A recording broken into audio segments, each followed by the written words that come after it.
जबकि बाकी सब लोग लगन से काम कर रहे थे, मैं अपनी डेस्क पर जानबूझकर गेम्स खेल रहा था। और जब बॉस पास से गुजरे तो मैंने अपने पैर भी टेबल पर रख दिए थे।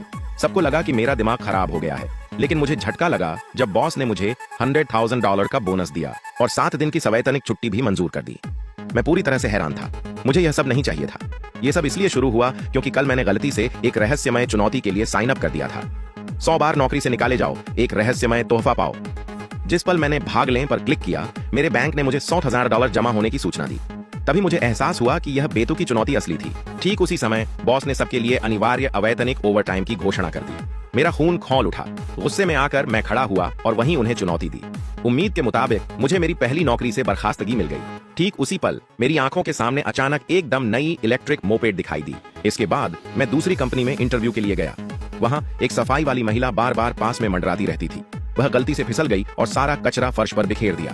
बाकी उम्मीदवारों ने न देखने का नाटक किया। सिर्फ मैं उठा और उसकी सफाई में मदद की। फिर एक कर्मचारी ने गलती से गर्म पानी उसके पैर पर गिरा दिया। दूसरे आवेदकों को अपने इंटरव्यू छूटने की चिंता थी, इसलिए उन्होंने मदद करने से मना कर दिया। उसे दर्द में देखकर मैंने तुरंत उसे उठाया और चिकित्सा कक्ष की ओर भागा। रास्ते में उसका मास्क फिसल गया। मैंने झलक देखी और उसकी आश्चर्यजनक खूबसूरती ने मुझे चलना लगभग भुला दिया। मैंने जल्दी से उसे शौचालय में ले जाकर ठंडे पानी से जले को ठंडा करने की कोशिश की। डरावने जलने के निशान का वह धब्बा तुरंत धुल गया। मुझे एहसास हुआ कि वे लाल स्याही से बनाए गए थे। तभी वह अनाड़ी कर्मचारी अंदर आ गया और मुझे पता चला कि मेरे सामने वाली महिला सीईओ थी। उन्होंने मुझे तुरंत नौकरी पर रख लिया। नई नौकरी शुरू करते ही मैं बस यही सोच रहा था कि जल्दी से नौकरी से कैसे निकाला जाऊं। मैंने अनजाने में एक कॉन्ट्रैक्ट देखा जिसे सुरक्षित करने में उन्होंने 2 सप्ताह लगाए थे।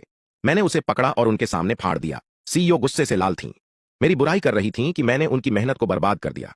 अंदर ही अंदर मैं खुश था, सोच रहा था कि सफलता निश्चित है। लेकिन तभी उनकी सहायक खबर लेकर अंदर भागी। सावधानीपूर्वक समीक्षा के बाद वह कॉन्ट्रैक्ट वास्तव में एक घोटाला था। सौभाग्य से वित्त विभाग ने अभी तक फंड ट्रांसफर नहीं किए थे। मैंने अनजाने में कंपनी के 10 मिलियन बचा लिए थे। यही असली कारण भी था कि सीईओ ने मुझे पहले इनाम दिया था।